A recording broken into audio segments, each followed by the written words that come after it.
Forces Radio, ang himpilan ng kawalambayan. DWDD. DWDD.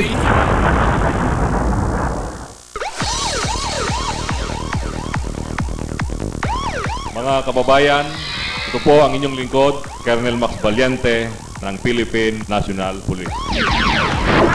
Mas pinatatak na may paninindigan, sama-samang lakas, ito ang bagong Police at Media.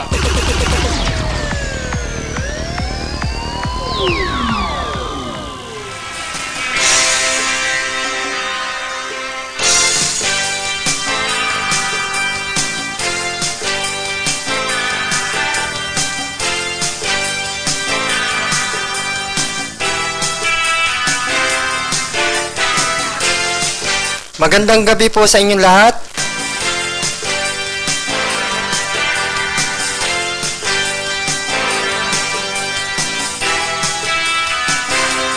Kamusta po ang araw ng Sabado?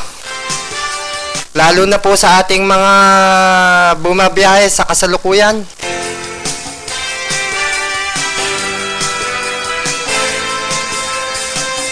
At lalo na po dun sa mga mag-anak na nagbabalak mag-shopping o mga nagsha-shopping at namamasyal.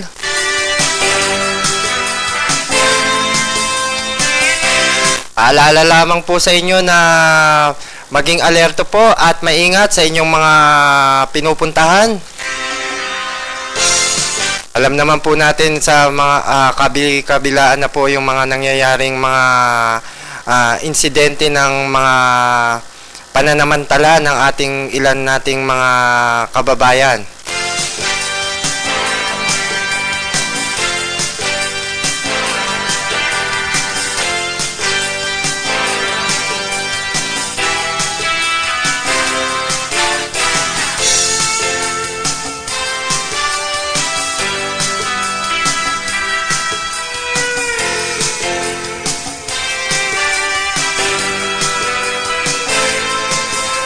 At bago po tayo magpatuloy, pasalamatan po muna natin ang Panginoon dahil binigyan po tayo maaliwalas na panahon, bagamat nagkaroon po ng manakanakang pag-ulan sa ilang parte po ng Kamaynilaan. Pero nagdulot naman po ito ng kagindawan sa lahat.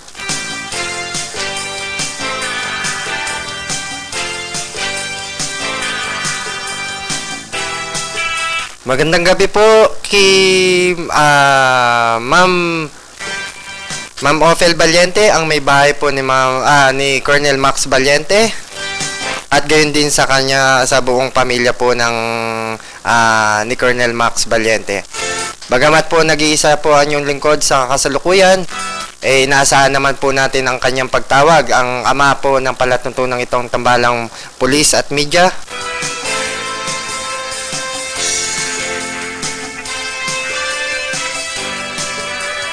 Na kasalukuyang may inasikasong mahalagang bagay dito naman sa parte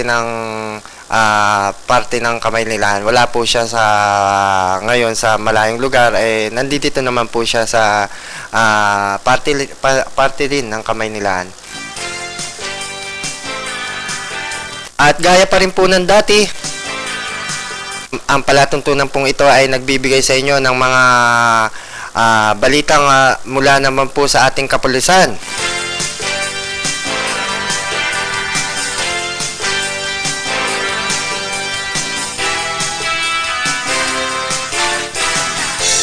Mula naman po sa kanilang mga magagandang accomplishment.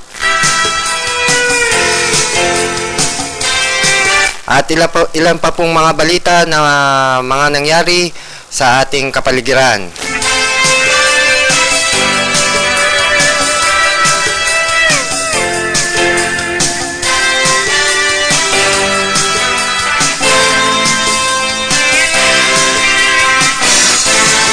Ang inyo pong lingkod, Ronald Angeles, ako po inyong samahan hanggang alas 8 ng gabi.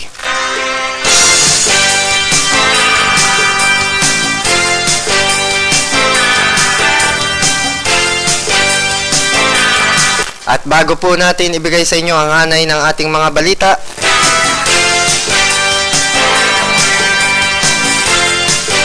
atin pong binabati ang buong pamunuan ng Armed Forces of the Philippines.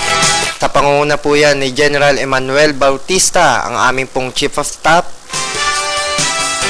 Ang aming pong Chief of Staff ng AFP.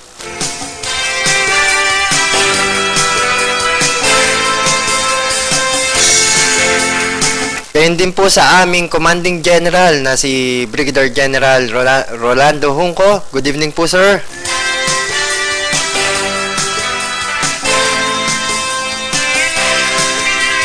At sa aming pong Station Manager ng Armed Forces Radio, walang iba kundi si Captain Emmanuel Jasen Jr. Good evening po, sir. At sa lahat po ng staff and personnel po ng CRS at ng Armed Forces Radio.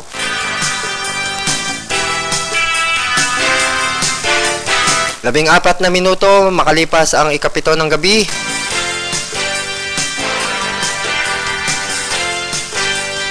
Narito na po ang hanay ng ating mga balita.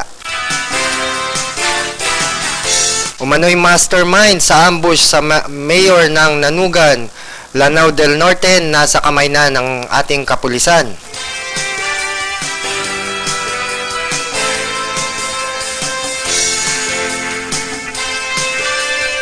₱400,000 halaga ng shabu na sabat sa Makati.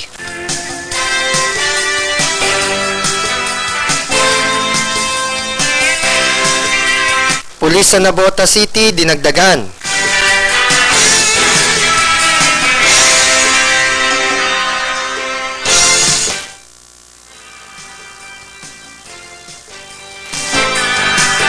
Dating NBI agent pinagbabaril sa Makati. Lalaki patay matapos pagbabarilin sa Quezon City. 2 sa 5 presong nakatakas sa Pasig City Jail, balik kulungan na.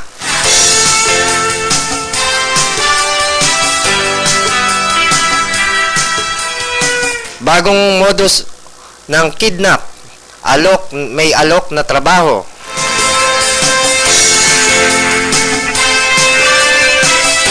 Dalawang taong gulang na bata na tinangkang dukutin sa Makati, suspect arestado.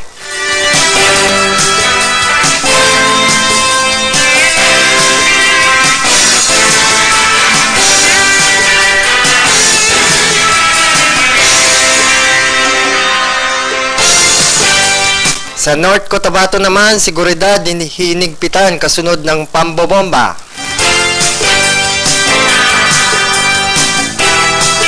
Operasyon versus laban sa nagbebenta ng signal jammers, ikinasa ng Philippine National Police.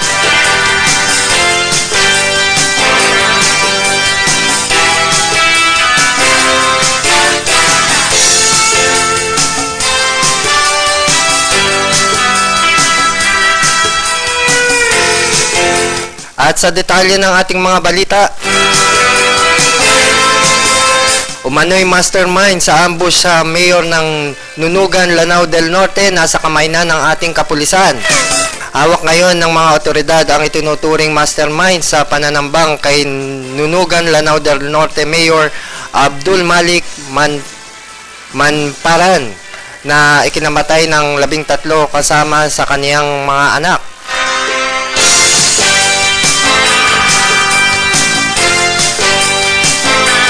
Ginamit na batayan ng mga otoridad ang ibinigay na impormasyon ni Manamparan na ngayon sugatan at nagpapagaling na sa ospital.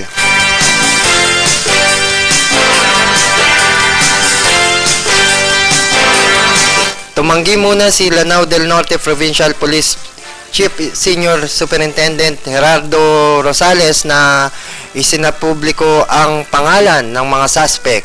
Isang araw matapos ang nangyaring pamamaril, sinabi ng alkalde na si Rido o away pamilya ang motibo ng nasabing pananambang sa kanya. Noong Webes ng hapon at pauwi galing kampanya ang alkalde kasama ng mga taga-suporta ng pagbabarilin ang convoy nito na nasa 10 hanggang 11 armadong suspect sa barangay Malaig, Iligan City. Kaagad binuo ng pulisya ang isang task force na ngayon nagsasagawa ng manhunt operation sa iba pang mga suspect. Samantala, isinailalim na ng Commission on Election o COMELEC sa area of immediate concern ang bayan ng Nunugan.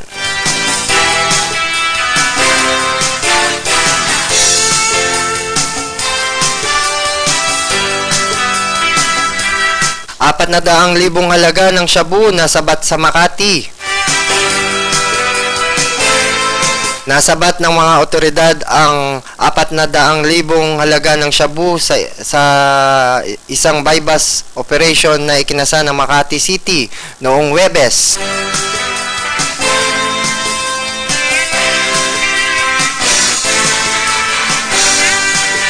Sa isinagawang operasyon, arestado si Antonio Media de Leon alias Tony na hinihinalang miyembro ng Morales Drug Syndicate na kilalang kumikilos sa Pasay at Maynila.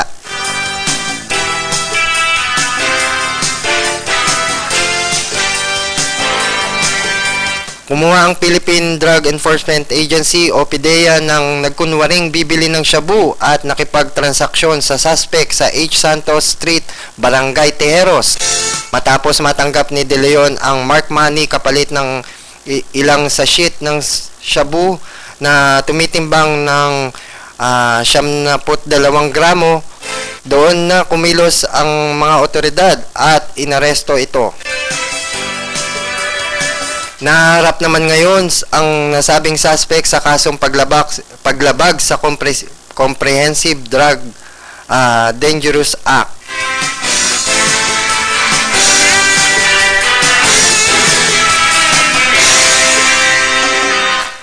Isang minuto makalipas ang 7 ng gabi, kayo pa rin po'y patuloy na nakikinig dito sa palatuntunang Tambalang Pulis at Media.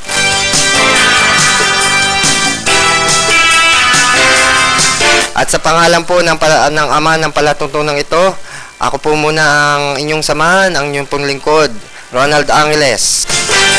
At habang pong hinihintay natin ang pagtawag naman ni Colonel Max Valiente, ating po muling pagpapatuloy ang pagbibigay sa inyo ng mga balita.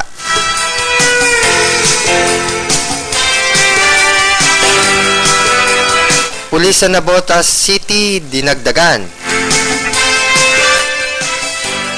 Upang matiyak na mapanatili ang malinis at mapayapang halalan sa Mayo 13, nagdagdag na ng 76 na pulis ang Navotas City. Ayon kay Senior Superintendent Conrado Gongon, hepe ng Navotas City Police, ang pagdadagdag ng pulis sa lungsod ay alinsunod sa hiling ni Mayor John Ray Chanco.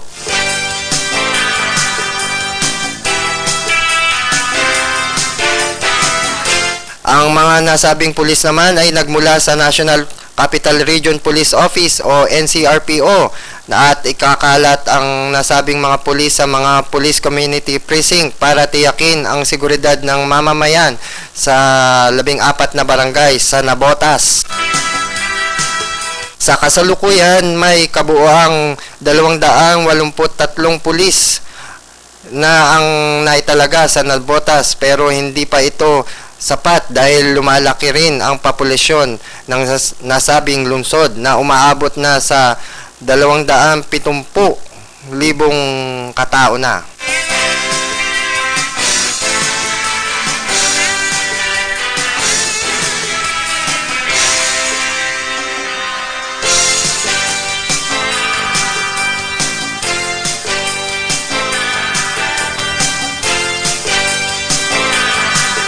Dating NBI agent pinagbabaril sa Makati. Patay naman ang isang lalaking dating ahente ng National Bureau of Investigation o NBI matapos pagbabarilin sa loob ng isang gym sa Malvar Street, Barangay Bangkal, Makati City. Kinilala ang nasabing biktima na si John Herrera o John Hera, 44 na taong gulang na binaril habang nag-gym sa Republic of Fitness Gym sa naturang lugar.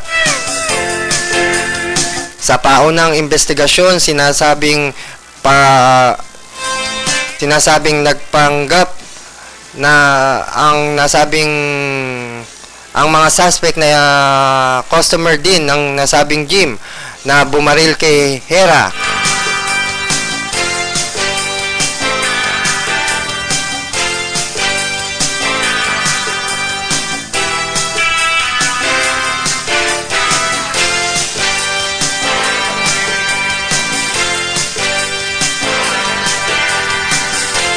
Ang nasabing suspect ay kinilalang si June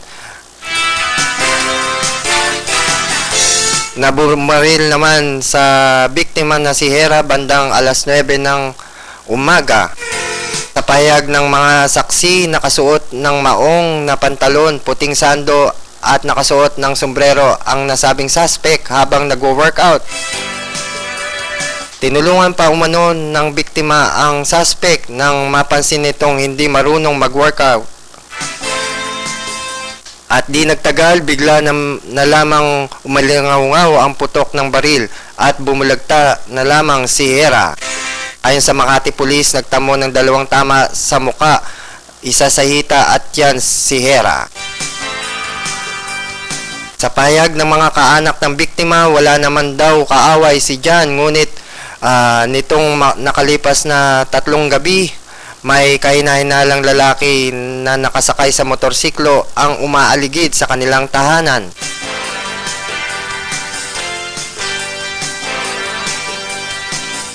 Blanco pa ang otoridad sa motibo sa nasabing krimen. Ayon sa kaibigan ni Hera, nasangkot ang dating NBA agent sa kaso ni Jessica Alfaro kaugnay sa Visconde Massacre case.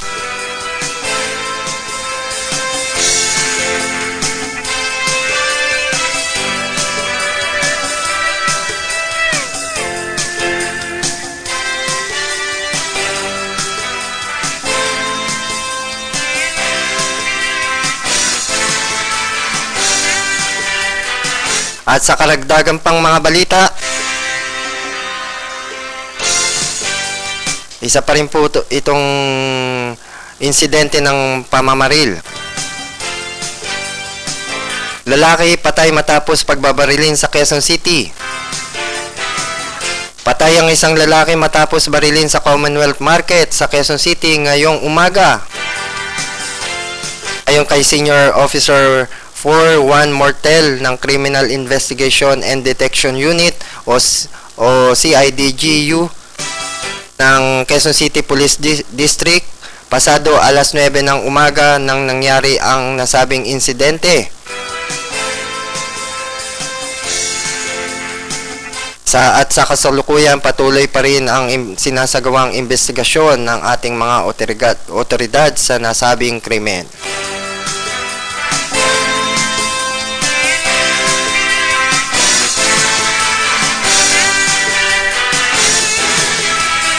Balik kulungan na ang 2 sa 5 presong nakatakas sa Pasig City Jail. Naibalik na sa selda na ang 2 sa 5 presong nakatakas sa Pasig City Jail sa Barangay Pinagbuhatan, Pasig City, Biyernes ng madaling araw. Ayon kay Eastern Police District o EPD Director Chief Superintendent Miguel Laurel, tumuko sa mga otoridad si Marlon Palacio na may kasong robbery hold-up. Naaresto naman ng intelligence group sa Tanay, Rizal si Patrick Espinosa na naharap naman sa kasong prostrated at attempted homicide. Sa ngayon, tuloy ang manhunt operation ng binuong team ng Pasig City Police at Bureau of Jail Management and Penology o BJAMP upang maibalik sa selda ang 3 pang preso na nasabing tumakas na kinabibilangang nina Rico Manito Jr. na may kasong rape, Junri Gamarcha na may kaso namang illegal possession of firearms at si Ryan Cayabyab, kasong drugs.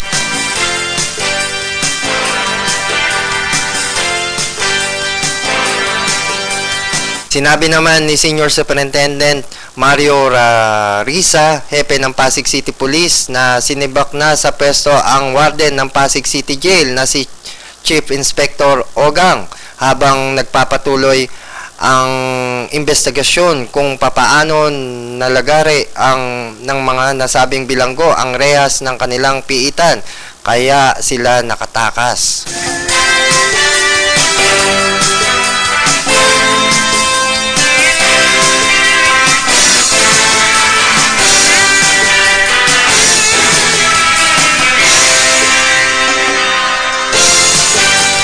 Ito pong balitang susunod ay babala po para sa ating mga gumagamit po ng internet o mga gumagamit po ng mga social media.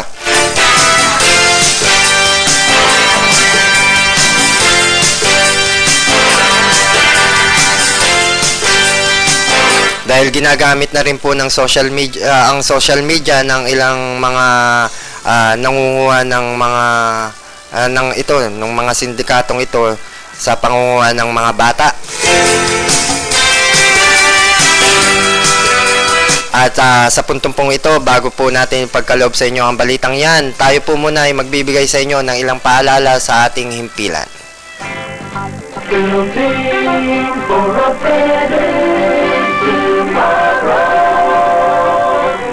DWDD, Armed Forces Radio, 1134 kHz, broadcasting from Campo Aguinaldo, Quezon City.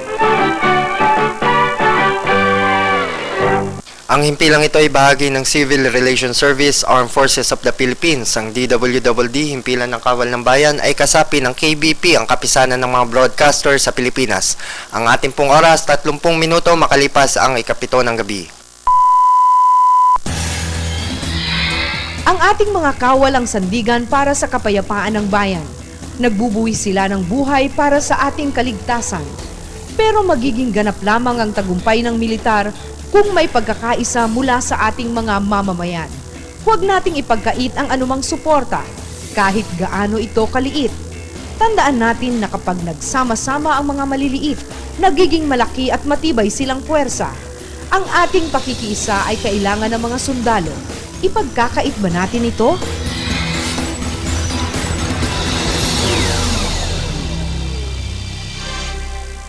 Naku, Congressman, Senador, pagpasensyahan nyo na ho sana itong noodles at sardinas. Ang hirap po kasi ng buhay eh. Bangayan sa politika, tama na. Bayang naghihirap, asikasuhin muna. Isang paalaala mula sa KBP at ng himpilang ito. Sir, minatamis na siling labuyo ho para mas ganahan kayo sa pakikipag-away. Pakikipagdebate ho nyo sa Kongreso.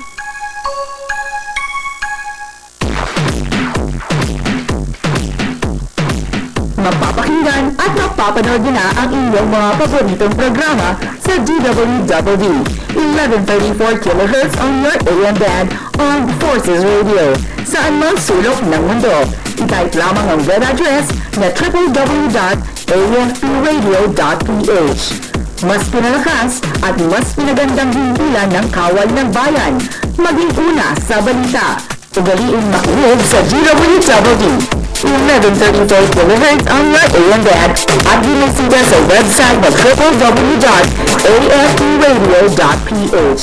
Maaari nyo rin pamili-add sa Facebook at Twitter accounts. Ito ang himpilan ng Kawal ng Bayan. Armed Forces Radio, DWDD.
kababayan, ito po ang inyong lingkod, Colonel Max Valiente ng Philippine National Police. Mas pinatatak na may paninindigan. Sama-samang lakas, ito ang bagong Police at Media.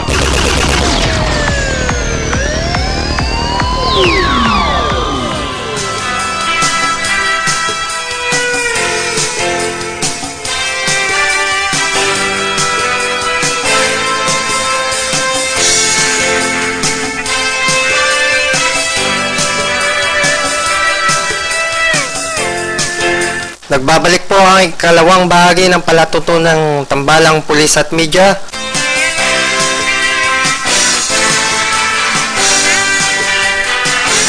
Sa pangalan po ni Colonel Max Valiente, ang inyo pong lingkod, Ronald Angeles.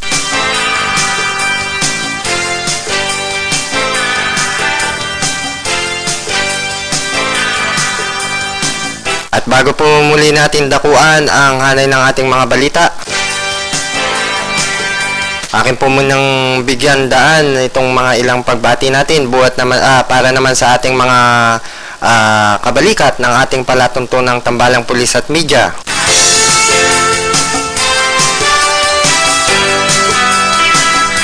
Binabati po natin ng magandang gabi ang grupo po at samahan ng Inner Wheel Club International. Siyempre, particular po sa Inner Wheel Club of Pasay Southeast. Sa pangunguna po ng kanilang presidente na si Attorney Mildred Trias. At siya naman ding First Lady naman ng Look Mindoro.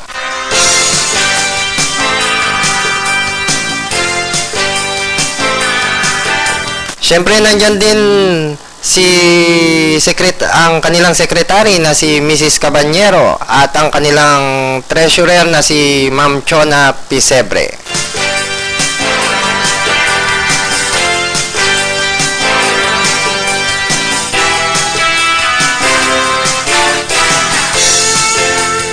Siyempre, binabati din po natin ang mga masisipag na nagtatrabaho dyan dito sa Hilom Wellness Center.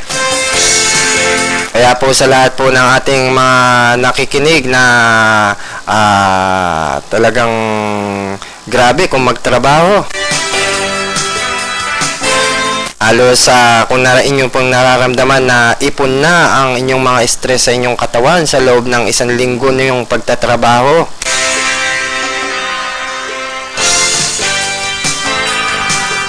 Hilom Wellness Center po ang sagot sa inyong mga nararamdaman.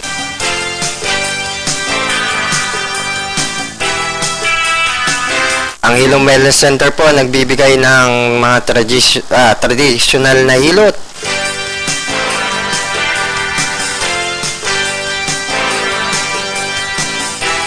Ipinagkakaloob naman ng mga well-trained na mga manghilot dyan sa Hilom Wellness Center.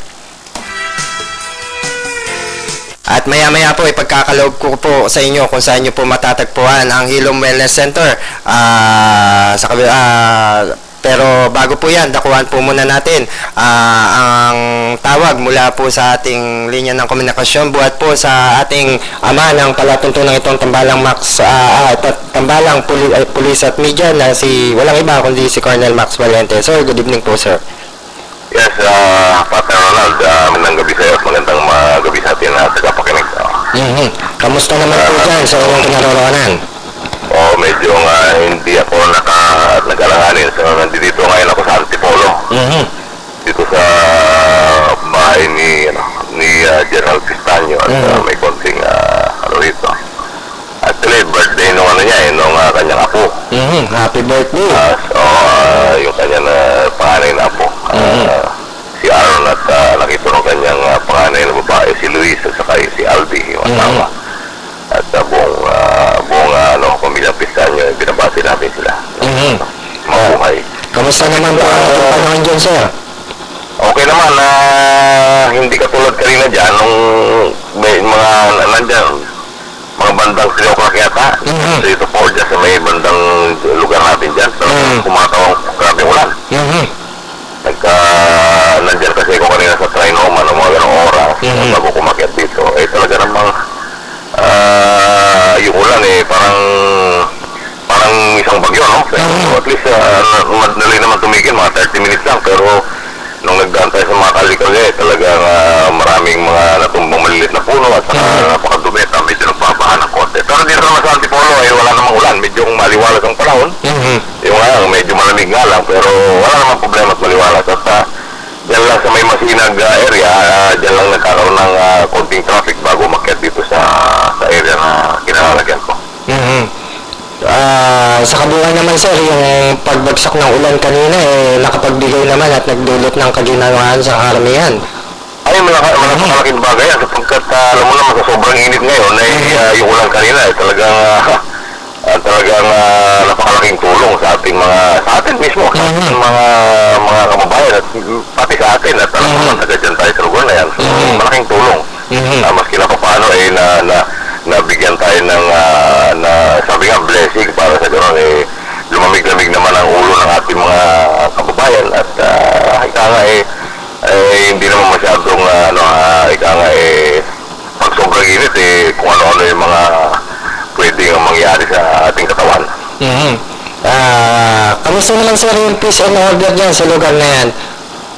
So wala naman tayong balitaan, although yung packet ako kanina dito naman mukhang okay naman at mukhang tahimik at yung mga paisa-isa kanina bago umakyat yung mga kandidatong nag-iikot, may mga megaphone at may mga yung normal na pagkakampanya ng mga kandidato na nag-iikot at nagkasalita sa megaphone, so gano'n. Pero sa pangkalahatan wala naman tayo namumonitor dito na problema. Okay naman maliwalas at okay naman ang panahon. Sana dyan sir sa Antipolo, hindi nila nararanasan yung nararanasan namin sa lugar namin sa Marikina na alas 6 pa lang ng umaga talaga naman yung pagpapatugtog ng mga campaign jingle ng ating mga tumatakbo dyan talaga naman talagang pampagising. Yun nga, yung ating mga lugar kasi dyan sa baba talagang halos alam mo na masang-masa dating kaya dito naman sa kinalalagyan natin medyo maluwag na malaking subdivision kaya tahimik dito sa hindi makapasok yung mga nagtutugsi, yung mga binabanggit mo nagtutugtugan, although siguro ikot sila pero hindi ganun kaingay at hindi naman ganun kagrabe na halos nagkakabuhol-buhol. So, yung generally sir, itong sinasagawa nilang pangangampanya, hindi naman tulad sa mga nangyayari sa ibang lugar, katulad po dito sa isang lugar dito sa Cavite, di ba sir? Parang pinag-aaralan na ilagay sa immediate concern ng ating kapulisan at COMELEC. Yes, actually, yun nga ngayon lang, siguro, wala pa siguro 30 minutes. Merong text sa akin na galing sa GMA na meron nga daw ambush Davao del Norte, Davao del Norte na may ilang patay at may isang mayor daw. So, at merong parang 12 at merong pang mga sugatan. So, ano mo nga. Sa Lanao sir, sa Lanao yata to. Sa Lanao. Ayun, yun. Lanao del Norte. Alam mo masa yung advisory ba yung... natanggap natin to, bali naibalita natin kanina lang sir, bali itong sanay ng pamamaril kinamatay naman ng 13 kasama ng itong mayor na si Abdul Malik Mamamparan. Ito, Abdul Malik Mamamparan. Yes sir, na 13 ang nasawi dito, kabilang dun yung kanyang anak. Ayun, so yun, confirm pala yan ha. So yun nga, ang nakakalungkot dyan sapagkat yung mga pag-ano ng politika dyan masyadong yung process ng kanilang masyadong violente. So dapat sana huwag naman ganyan ano ba ang saysay ng ating mga pinaglalaban na servisyo sa ating mga publiko, etc. Kung ang sa umpisa pa lang ganyan na yung nagiging situation parang hindi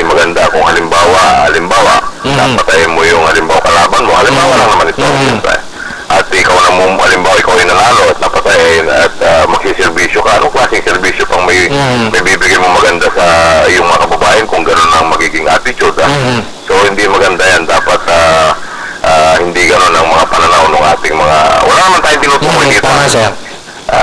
Pero kung tumugma man yung ating binabanggit, kung kanino man, sabi nga bato-bato sa langit, tamaan gano'n. So, dapat ibahin ang pananaw. So, kung gusto mo talaga magserbisyo sa publiko o sa bayan, yung sistema medyo wag naman dumating doon sa hindi kanais-nais na mga pangyayari at talagang kung mananalo ka, dapat yung mananalo ka na ikaw talaga yung gusto ng yung mga kababayan at makapagserbisyo ka ng tama. Ito nga sir ang nakakalungkot sa kabila ng ipinapatupad na gun ban, patuloy pa rin at sunod-sunod pa rin itong mga insidente ng pamamaril na ito. Yung minsan sa Pasay yata nung nakaraang araw o Webes yata yun. Isa naman kasama ng kandidato ang... Alam mo, sa totoo lang yan ang nakakalungkot yung sinasabi nating gun ban may advantage sa kami, may disadvantage. Disadvantage ko sa ating mga otoridad. Malaking bagay sa ating otoridad sapagkat mababawasan mo yung mga nagdadala. Pero karamihan kasi pagka ganitong may gun ban karamihan naman ang nagdadala na hindi nagdadala ng baril ay yung mga late mong mga may mga gun license, gun owner, may mga legal na firearms at hindi nagdadala. At ito namang mga naglipa na mga nagdadala, ito yung mga illegal. So siguro sa susunod na mga panahon siguro kung sa suggestion ko lang siguro aralin mabuti yan. Tama sir, sa aking lang pong personal na opinion, dapat i-exempt na ang ating otoridad dito sa gun ban na to sa ating sasapit itong campaign season.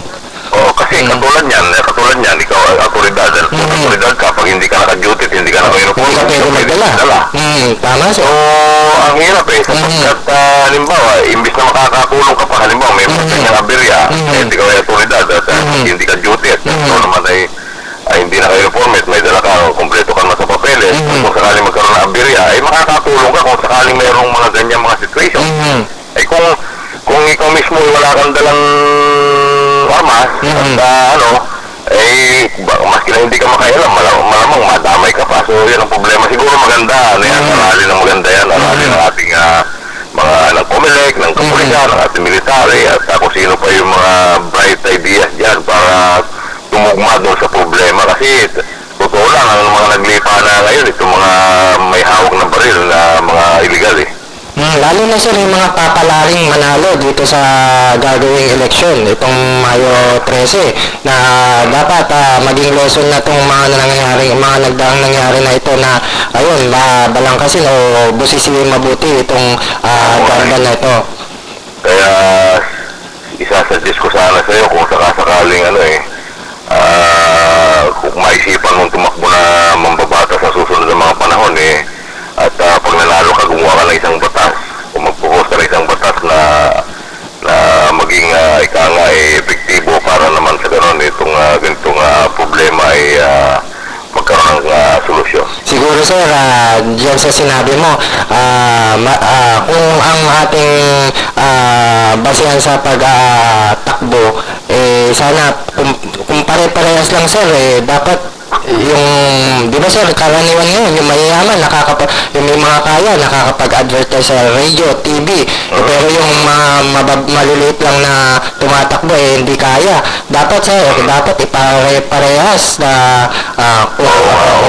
kung pantay-pantay lamang yan, siguro, may mga katulad ko, o marami pang katulad ko na pwede pang tumakbo sa mga ganyan.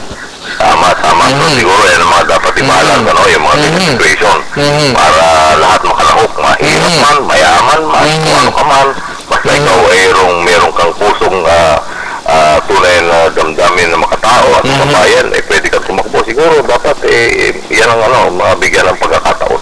Pero mas kayo dyan, mas pasok kayo dyan sir. After nung diba sir, marami na galing sa ating kapulisan ang talagang matagumpay na nakakapagsilbi sa bayan. Kaya pinagpatuloy nila sa pagpasok sa politika, di ba sir?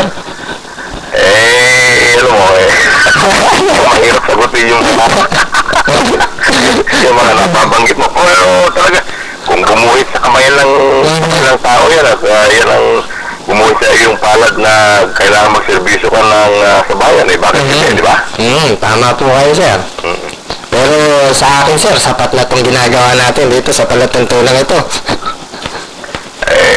Pag-usapan natin yung mga susunod na mga panahon kung ano yung magiging mga development kung sakaling gumuhit yan sa ika nga pagkaloob ng Panginoon, kung ano man yung ika nga nakaguhit sa palad ng isang tao, tingnan natin. Siguro kung pwede nang tumakbo ang may pipiso sa bulsa, pwede na tayo diyan, sir. Yamot, kung sakali talaga nga yan ginusto ng panahon at ginusto ng Panginoon sa isang tao, baka may sakatuparan, sabi ko, yun ang aking mga rito, mga report sa lugar nito, at pagsamantalang bibitaw muna ako kasama Ronald, at para lang natin sa ating mga kandidato, sa ating mga politician na nag-iikot-ikot ngayon, konting ingat, konting hinahon, at dahil sabi huwag na kayong gagawa ng mga dapat yung mga pinagbabawal ng ating mga ng Comelec na bawal, huwag nyo nang gagawin, at kung yung sinasabi nilang hindi bawal, yun ang ating gawin para naman sa gano'n maging mapayapa at maging maayos naman maidaos itong halalan na darating na Mayo 13. Maraming salamat po, sir, sa inyong mga ibinahagi. Okay.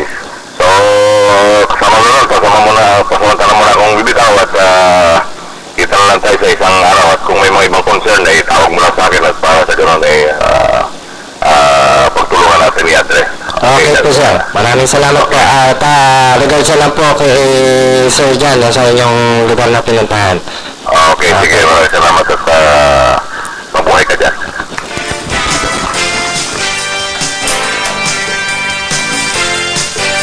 Napakinggan niyo po ang ama at ng palatuntunan ito, tambalang pulis at media, walang iba kundi si Colonel Max Valiente.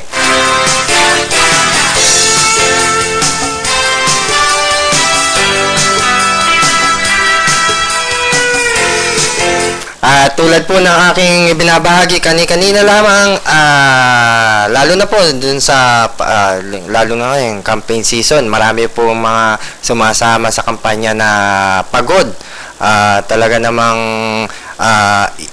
sagad na ang nararamdamang sakit sa katawan. Magtungo lamang po kayo dito sa Hilom Wellness Center. Ito po ay matatagpuan naman sa number 38 Scout Digia, corner Scout Santiago, Quezon City. Sa lahat po ng nais magtanong naman sa kanilang mga pinagkakaloob na serbisyo, maaari nyo po silang tawagan sa numerong 414-1421. Ulitin ko po, ito po ang Hilom Wellness Center. Tawagan nyo po sila sa 414-1421.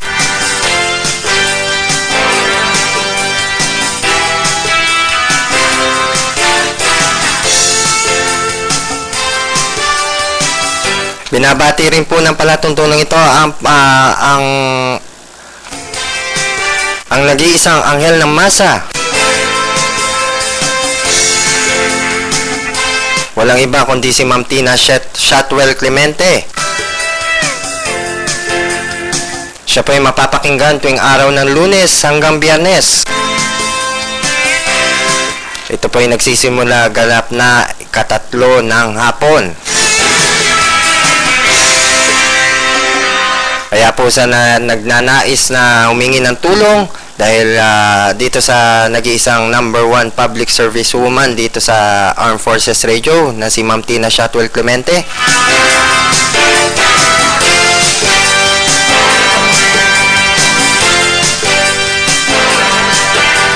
Sumulat lamang po kayo o magtungo dito sa himpilan ng Armed Forces Radio sa kanyang palatuntunang Anghel ng Masa. At syempre binabati ko rin po ang mami ng nag-iisa naming mami dito sa palantuto ng sa grupo ng Anghel ng Masa. Ang isa sa rason kung bakit matagumpay ang mga isinasagawang public service ng Anghel ng Masa. Walang iba kundi si Mami Cora Clemente. Good evening po sa inyo, Mami. At gayon din po sa lahat ng aking mga kapatid sa Anghel ng Masa. Good evening po sa inyong lahat.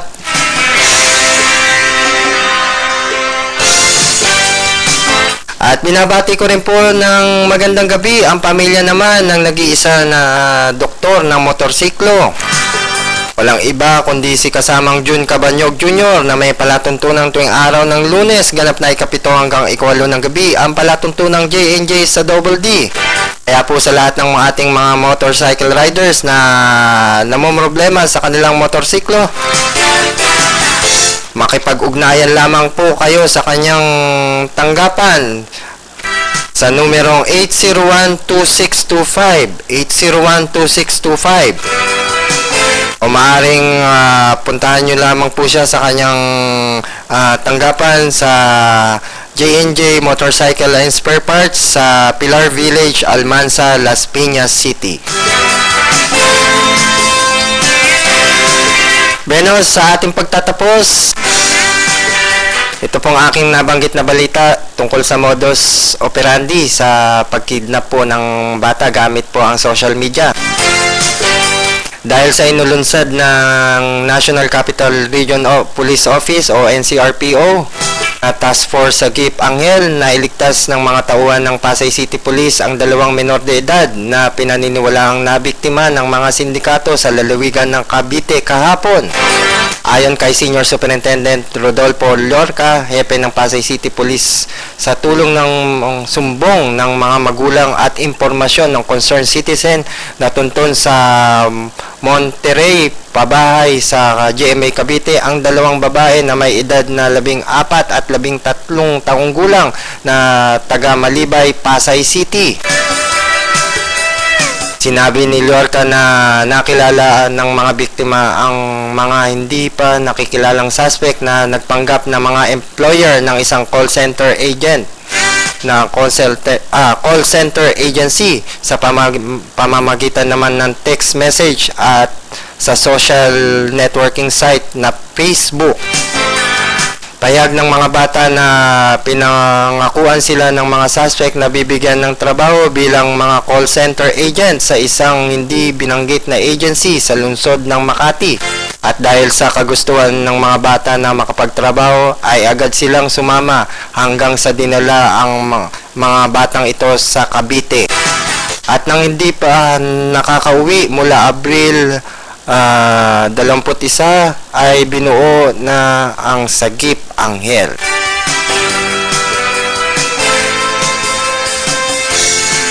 Dalawang minuto bago sumapit ang ikawalo ng gabi. At sa puntong pong ito, unti-unti na po tayong mamamaalam. Huwag po kayong magpapalit ng talapitan. Susunod na ang palatuntunang laging tagumpay sa pangunguna po yan ni Bishop Jonathan Sebastian.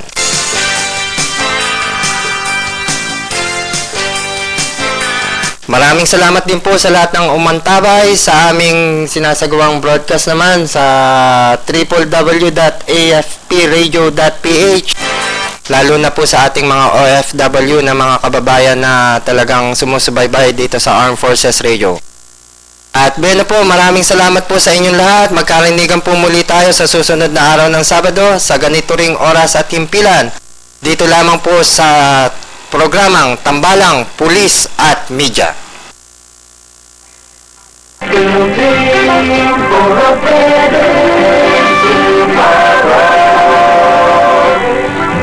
DWDD, Armed Forces Radio, 1134 kilohertz, broadcasting from Campaginaldo, Quezon City. Ang himpilang ito ay bahagi ng Civil Relations Service, Armed Forces of the Philippines. Ang DWDD, himpilan ng kawal ng bayan, ay kasapi ng KBP, ang kapisanan ng mga broadcasters sa Pilipinas. Ganap na pong ikawalo ng gabi.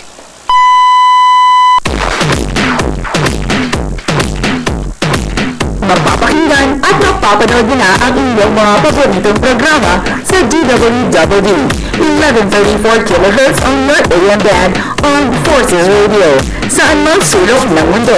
I-type lamang ang web address na www.afpradio.ph. Mas pinalakas at mas pinagandang himpilan ng kawal ng bayan. Maging una sa balita. Ugaliin makinig sa DWDD 1134 kHz on North AM Band at binisita sa website na www.afpradio.ph. afpradio.ph.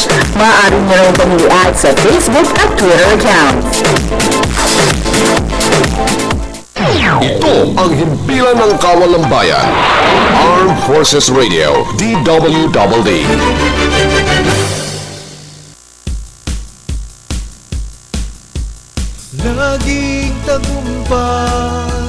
Laging tagumpay, ang buhay kay Jesus ay tagumpay. Laging tagumpay, ang buhay kay Jesus ay tagumpay. Laging tagumpay, ang buhay kay Jesus ay tagumpay. Laging tagumpay, ang buhay kay Jesus ay tagumpay.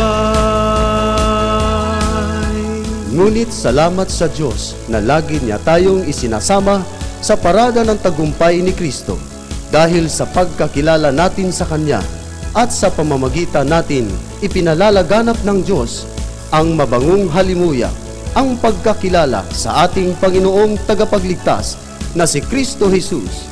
Inihahandog ng himpilang DWDD AFP Radio ang malaganap na palatuntunang Laging Tagumpay na pinangungunahan ni Bishop Jonathan Sebastian.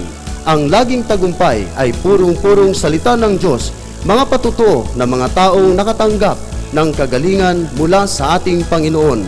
Mga patutuong liham na nanggaling pa sa iba't ibang dako ng Pilipinas dahil sa pagkikinig lamang ng Laging Tagumpay. Laging tagumpay, ang buhay kay Jesus ay tagumpay. Laging tagumpay, ang buhay kay Jesus ay tagumpay. At ngayon, ang ating tagapagturo sa Himpapawid. Magandang gabi po sa inyong lahat.